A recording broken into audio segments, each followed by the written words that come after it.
Mel Gibson has never been one to hold back, but even longtime fans might be surprised by the names on this list.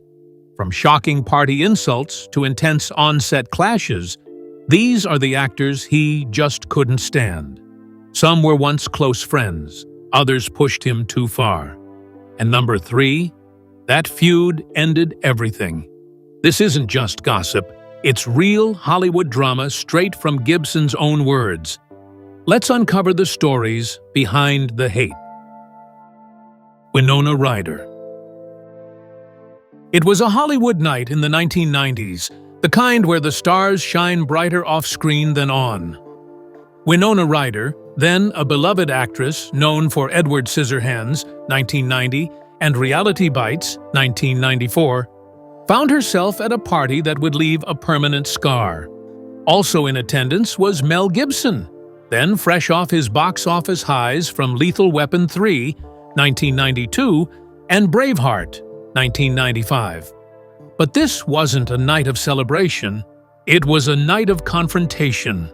Ryder later revealed that Gibson made deeply offensive remarks to her and her friend, setting off a firestorm that would last over 30 years. According to Ryder, the conversation started casually, but took a dark turn quickly. She said Gibson made a cruel joke about AIDS when he saw her gay friend. Then, in what she described as a horrifying moment, he allegedly referred to her as an oven dodger, a hateful slur aimed at her Jewish background. This term, rooted in Holocaust references, sent shockwaves through those who heard it.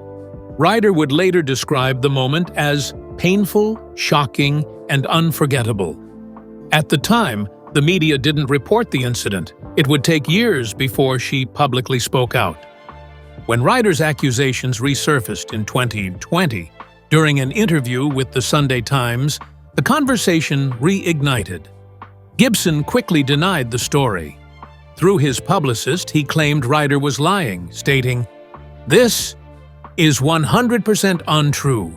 She lied about it over a decade ago, and she's lying about it now."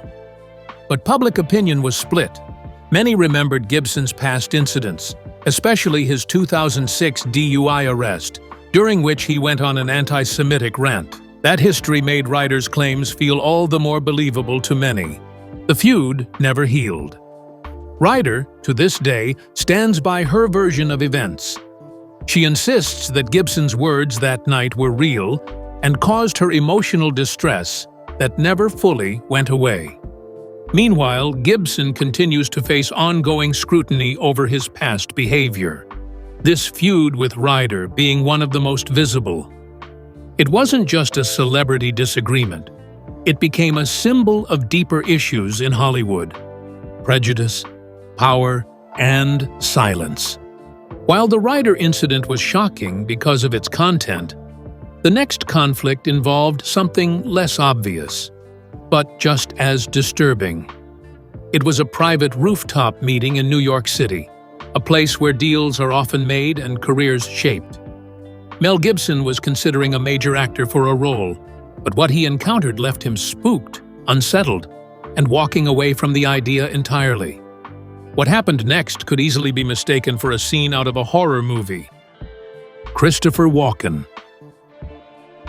In the heart of Manhattan, during the mid-2000s, Mel Gibson arranged a quiet meeting with Christopher Walken on a hotel rooftop. Gibson had considered casting Walken in a film he was developing. Impressed by his eccentric energy and powerful presence in movies like The Deer Hunter, 1978, and Catch Me If You Can, 2002. But what started as a business meeting turned into something that left Gibson deeply disturbed. He later called it one of the strangest encounters of his life. Gibson claimed that from the moment Walken arrived, something felt off. He said the actor moved oddly, almost like he was floating, not walking. The eerie atmosphere only grew more intense when Walken, unprompted, began talking in graphic detail about torture scenes, offering disturbingly vivid examples. Gibson, known for his intense storytelling style, was surprised at how dark the conversation became so quickly. According to Gibson, it was like he was trying to scare me. But that wasn't the only thing that spooked him. Gibson said that as the conversation unfolded, he noticed a neon sign blinking just outside the rooftop, bearing the numbers 666. While many would dismiss this as coincidence, Gibson, who had explored deep spiritual themes in his work like The Passion of the Christ, 2004, felt it was a bad omen. He reportedly turned to his assistant and said, "We're not doing this. Let's go." Gibson would later joke that Walken gave off anti-Christ energy, though it's unclear how serious he was being. Needless to say, the project with Walken never moved forward. Gibson walked away from the meeting feeling disturbed, and he never worked with Walken again. To the public, Walken remains an eccentric yet respected actor. But for Gibson, that single rooftop encounter was enough to put Walken on his personal blacklist. Sometimes it's not about what's said. It's the energy someone brings into the room. Mel Gibson's Hollywood history is filled with intense moments. But his next feud wasn't supernatural or spiritual. It was political. It involved a younger actor who quickly became a rising star. Mel didn't like what he saw. This time, it wasn't about what happened at a party or a creepy rooftop meeting. It was about values, identity, and what Hollywood chooses to reward. The actor in question? A man named Pedro Pascal, who would go on to star in some of the decade's biggest shows. Pedro Pascal. Pedro Pascal, best known for The Mandalorian, 2019, and The Last of Us, 2023, is one of the hottest names in modern Hollywood. But Mel Gibson sees him very differently. Over the past few years, Gibson has criticized Pascal for mixing politics with performance. He said Pascal uses his fame like a podium, posting opinions on controversial topics ranging from immigration policy to gun control. For Gibson, it's not about disagreement. It's about what he sees as Hollywood hypocrisy. Gibson has spoken candidly in interviews and behind the scenes about what bothers him. He claims Pascal gets a free pass from critics and executives because his views line up with the Hollywood elite. He's even said Pascal's roles are cookie-cutter, always playing the same brooding, stoic protector. "It's like watching the same show with different costumes," Gibson reportedly told a friend. He believes the actor plays it safe publicly to stay in favor with powerful insiders. One of Gibson's biggest issues with Pascal is how vocal he is off-screen. In 2020, Pascal posted a series of tweets condemning the Trump administration, advocating for Black Lives Matter, and speaking out about LGBTQ+ rights. Gibson, who has faced cancellation himself, felt that Pascal's activism was being rewarded while he was punished for far less. "There's no balance," he once said. "It's not about truth, it's about who says it." Though the two have never worked together or had a face-to-face altercation, Gibson's disdain for Pascal is well known in certain circles. The generational clash, old school versus woke Hollywood, is hard to ignore. Gibson sees himself as a fallen warrior, sidelined for speaking his truth, while Pascal is the poster child for what he sees as a performative, politically correct industry. Whether fair or not, the tension is real, and so is Gibson's resentment. Gibson's frustration with Pedro Pascal reflects more than just a personal opinion. It speaks to how he views the entire shift in Hollywood culture. But the next name on Gibson's list is even more personal. Robert De Niro wasn't just an actor Mel admired. He was someone he looked up to. What makes their fallout even more intense is how quickly respect turned into disappointment. From Raging Bull to raging interviews, De Niro went from hero to target, and Gibson didn't hold back. Robert De Niro. In the early 2000s, Mel Gibson often praised Robert De Niro, calling him one of the best actors of his generation. Films like Raging Bull, 1980, Taxi Driver, 1976, and The Godfather, Part 2, 1974, had cemented De Niro's reputation as a cinematic legend. Gibson, a filmmaker himself, admired De Niro's method acting and raw screen presence. For years, he viewed De Niro as a role model. But somewhere along the way, that admiration began to crumble. And the split was as personal as it was ideological. As the political climate in America grew more divided during the 2010s, so did De Niro's public persona. The actor began using award shows, press events, and interviews to launch aggressive verbal attacks, particularly toward President Donald Trump. In 2018, at the Tony Awards, De Niro walked on stage and yelled, "Fuck Trump," earning a standing ovation. To many, it was a powerful political statement, but to Gibson, it was a moment that crossed a line. He believed actors should focus on their craft, not use platforms to push partisan agendas. Behind the scenes, Gibson reportedly voiced his discomfort with De Niro's transformation, from actor to activist. He called De Niro's speeches exhausting, divisive, and performative. The respect he once had turned into frustration. Gibson said in private conversations that De Niro had become a mouthpiece, not an artist. What once was inspiration had now become irritation. The two never worked together, and after 2015, they reportedly refused to attend the same events. The feud isn't filled with dramatic moments or screaming matches, but it runs deep. Gibson views De Niro as a symbol of what's gone wrong in modern Hollywood, a place where activism has overtaken artistry.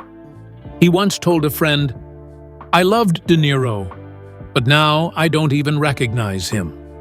That quiet heartbreak is sometimes more powerful than a public explosion, and the rift remains unresolved. If Robert De Niro represented a gradual disappointment for Gibson, the next name sparked immediate fury. It wasn't about opinions or words, it was about life and death. The 2021 tragedy on the set of Rust, where a cinematographer was fatally shot, shook the entire industry. But for Mel Gibson, it hit a nerve on a whole new level. What angered him most wasn't just the incident, it was how the man responsible, Alec Baldwin, responded. Alec Baldwin. On October 21, 2021, tragedy struck the set of Rust when Alec Baldwin discharged a prop gun, accidentally killing cinematographer Helena Hutchins and injuring director Joel Souza. The world watched in disbelief. Hollywood halted to process the horrific event. But for Mel Gibson, the shock quickly turned into outrage.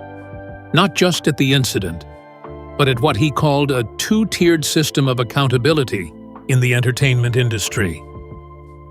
Gibson had faced immense backlash for his past controversies, including his infamous 2006 DUI arrest and recorded phone calls in 2010. Those incidents nearly destroyed his career. So, when he saw Baldwin back in the spotlight with minimal professional consequences, he was furious. In private, Gibson said, "If it were me holding that gun, I'd never work in this town again." To him, the Rust situation exposed Hollywood's hypocrisy. Some stars are protected while others are condemned. The deeper issue for Gibson wasn't just the accident. It was Baldwin's handling of it.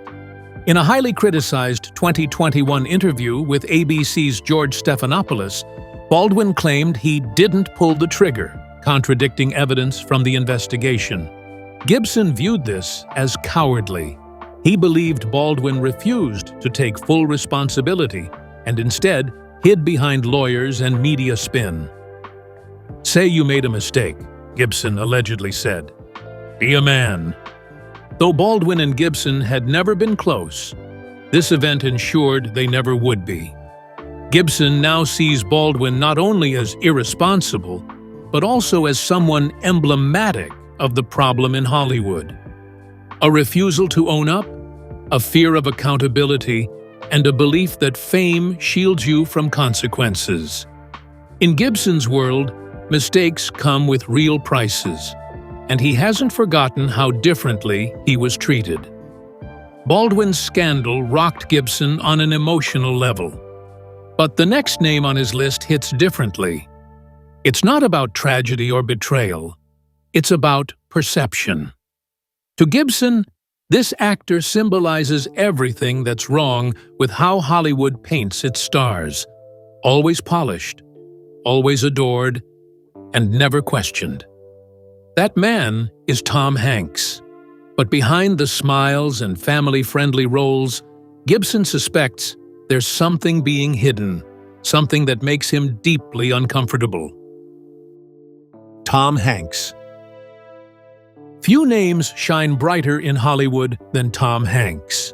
With 2 Academy Awards, countless blockbusters like Forrest Gump, 1994, Saving Private Ryan, 1998, and Castaway, 2000, Hanks has built a career on being America's favorite good guy.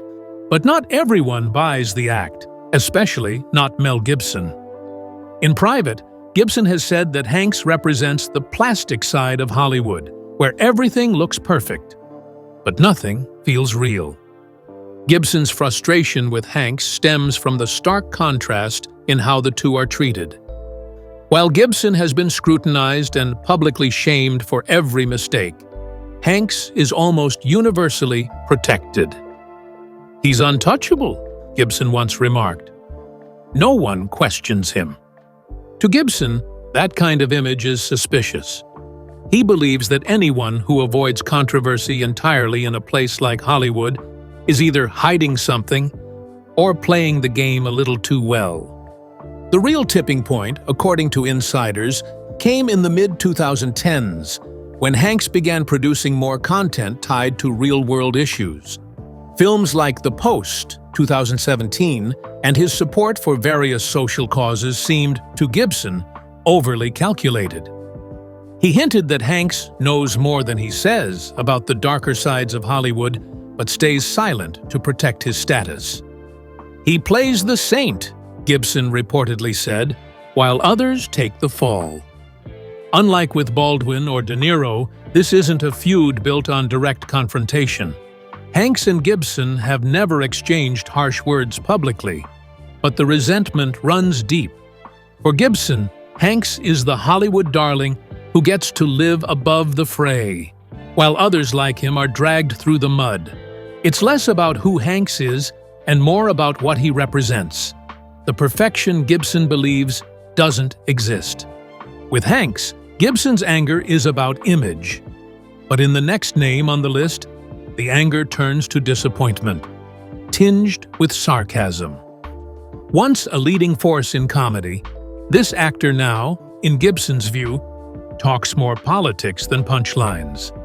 The shift from laughter to lectures didn't sit well with Mel, and what began as indifference slowly turned into dislike. The next name? A comedy legend turned activist. Will Ferrell. Will Ferrell. Will Ferrell used to be one of Mel Gibson's favorites, at least when comedy stayed comedy. From Old School, 2003, to Anchorman, 2004, Ferrell was once the king of absurd, off-the-wall humor. But as the 2010s wore on, something shifted. According to Gibson, Ferrell started using his fame to push political messages, often off-screen and sometimes even baked into his jokes. "The same joke, different cause," Gibson reportedly said, frustrated by what he calls weaponized comedy. Their paths never directly crossed on set, but Gibson claims he once witnessed Ferrell backstage at an event in 2016 ranting about presidential elections. "I came to laugh, not get a lecture," he told a friend. Ferrell, who has been outspoken about climate change, gun laws, and other hot-button issues, seemed to represent something Gibson increasingly disliked: actors using laughs to sneak in ideology. It's not that Gibson disagrees with free speech. He just thinks Farrell's lost his edge. Farrell's style of humor, repetitive characters, political parodies, and extended sketches also wore thin for Gibson. "There's no soul in it anymore," he said in a 2019 interview when asked about modern comedy. "Just noise." Gibson believed Farrell had turned into a symbol of Hollywood's shift away from art and into agenda. To him, the laughs were once real. Now they felt forced. The man who once made millions laugh now made Gibson cringe. What hurt more, perhaps, is that Gibson loved comedy. He directed What Women Want, 2000, and acted in numerous light-hearted films early in his career. Seeing someone like Farrell, who had all the talent, focus more on politics than punchlines, felt like a wasted gift. Gibson reportedly summed it up like this: "He used to be funny. Now he's just loud." Farrell's fall, in Gibson's eyes, was about lost potential. But the next one hit closer to home. A personal betrayal wrapped in silence. When Gibson faced the worst public backlash of his career, one person stood by him: Jodie Foster. But that friendship didn't survive forever. What started as loyalty turned into distance. And for Gibson, the loss was more emotional than anything else. Jodie Foster. In 2011, Mel Gibson and Jodie Foster starred together in The Beaver, a film Foster also directed. At the time, Gibson's career was in ruins after his 2010 domestic scandal and leaked tapes. Most of Hollywood had turned their backs on him, but not Foster. She defended him publicly, even calling him one of the most loving, loyal people she'd ever known. That loyalty meant everything to Gibson, especially during a period when he felt truly alone. The two shared a deep connection going back to the early 2000s, when they met through mutual industry friends. Foster, known for her integrity and intelligence, saw something in Gibson others overlooked. And Gibson saw in her a true ally, someone who valued friendship over public opinion. After The Beaver, Gibson was hopeful they'd work together again. But as the years passed, Foster grew quieter. Sources close to the actors say the distance grew around 2015, when Gibson tried to stage a comeback with Hacksaw Ridge. While Foster never spoke ill of him, she stopped appearing at his premieres or offering public support. Gibson reportedly felt abandoned, especially since Foster had once risked her own reputation to support him. "She left when the sun came back out," Gibson allegedly told a friend. Unlike other feuds on this list, this one wasn't fueled by arguments or betrayal. It was silence that hurt the most. For someone like Gibson, who doesn't trust easily, the quiet departure of a friend cut deeper than any insult. Today, he reportedly refers to Foster as a ghost, someone I respected who vanished. The Foster fallout was quiet and personal. But the next feud had no such subtlety. When Mel Gibson saw a younger actor taking public shots at him, he didn't stay silent. What followed was a generational clash filled with public jabs, interviews, and even a challenge Gibson says was never answered. Enter Seth Rogen, the stoner-turned-activist who rubbed Mel the wrong way from day one. Seth Rogen. Seth Rogen rose to fame with comedies like Superbad, 2007, and Pineapple Express, 2008, known for their absurdity, profanity, and heavy cannabis themes. Mel Gibson once found them funny. But when Rogen began blending comedy with social commentary during the 2010s, Gibson felt the humor turned smug. Rogen began criticizing Gibson in interviews, calling him toxic and a relic of a past Hollywood. That didn't sit well with Mel. Gibson fired back, not in public interviews, but through friends and private remarks. He reportedly said, "Rogen thinks smoking weed makes him a political genius." Gibson viewed Rogan's jokes about him not as satire, but as opportunism, a way to stay relevant by kicking someone who was already down. The generational divide became obvious. Rogan stood for woke comedy, while Gibson clung to old-school storytelling. In 2020, after Rogan tweeted about cancel culture and accountability, Gibson allegedly challenged him to a public conversation. "Let's debate," he said, offering to meet on neutral ground with cameras rolling. Rogan never responded. For Gibson, that silence confirmed his opinion. He talks big, but he's not about truth, just headlines. The offer remained open, but the feud fizzled as Rogan ignored it entirely. To this day, Gibson still bristles when Rogan's name comes up. Not because of what was said, but because of what was never confronted.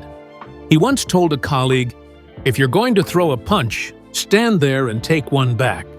Otherwise, you're just a coward." Rogan may have irritated Gibson, but the final entry on this list isn't a person. It's something bigger, more complex, and far more painful. It's not an actor. It's an institution. For Mel Gibson, the ultimate betrayal didn't come from one individual. It came from the very system he once thrived in, the one that now keeps him at arm's length: Hollywood itself. Hollywood itself. Mel Gibson was once one of Hollywood's biggest stars. From Lethal Weapon, 1987, to Braveheart, 1995, to The Passion of the Christ, 2004, his career spanned decades, earned 2 Oscars, and made billions at the box office. But after his scandals in the late 2000s, the machine that once lifted him high seemed to abandon him. In his view, the problem wasn't just a PR crisis. It was Hollywood's hypocrisy. Gibson believes there are double standards in the industry. "Some people commit crimes and get standing ovations," he said in a 2017 interview. "Others make mistakes and get erased."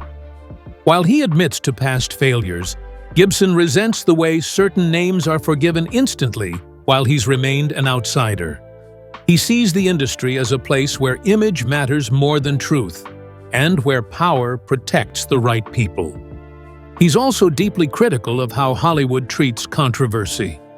When The Passion of the Christ became a global hit in 2004, it was ignored by many award shows despite making over $600 million. "They hated that I told a story that didn't fit the mold," he said. He believes Hollywood doesn't care about art. It cares about control. And if you don't play along, you're punished. For Gibson, his biggest enemy isn't Winona Ryder, Alec Baldwin, or even Seth Rogen. It's the system that lets some rise while others fall. "Hollywood was my home," he once said. "Now it's the place that locked me out." That's not just a feud. It's a heartbreak.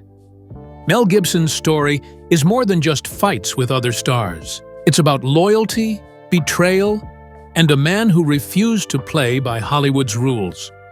Whether you agree with him or not, one thing is clear: he's not afraid to speak his mind. From heated rivalries to friendships turned sour, Gibson has left a bold mark on the film industry. Which feud surprised you the most? Drop a comment. And don't forget to like and subscribe for more.